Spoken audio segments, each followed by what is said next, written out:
Viral pria Aceh nikahi gadis cantik disebut beruntung punya istri tak memandang fisik. Beredar di media sosial sebuah video yang memperlihatkan seorang pria asal Aceh menikahi seorang gadis cantik. Kisah sang pria menikahi gadis cantik di Aceh tersebut sontak menjadi sorotan lantaran disebut beruntung memiliki istri yang tak memandang fisik. Dilansir dari akun TikTok @akmil1995, Senin 24 Juli 2023, dalam kesempatan itu tampak momen seorang pria menikahi gadis yang memiliki paras yang amat cantik. Kala itu keduanya terlihat sedang duduk di pelaminan. Pasangan pengantin baru itu mengenakan baju pengantin adat khas Aceh. Melihat momen mesra pengantin pria menyuapi pengantin wanitanya, video itu sontak menjadi sorotan lantaran netizen menyoroti perbedaan pasangan pengantin tersebut.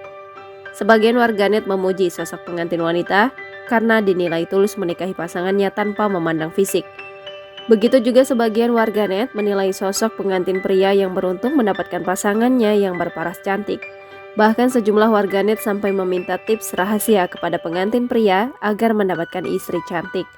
Di balik keberuntungannya mendapat istri cantik, sosok pengantin pria tersebut ternyata tak sembarangan. Diketahui jika ternyata sosok pengantin pria yang dianggap beruntung menikahi gadis cantik itu ternyata seorang ustadz. Seorang netizen mengungkap pengantin pria itu adalah ustadz dari Dayah di Aceh. Sementara itu sejumlah warganet lain yang mengetahui hal tersebut sontak ramai memberikan komentar.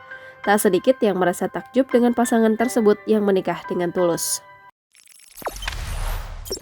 Jangan lupa subscribe, share, komen, dan like ya.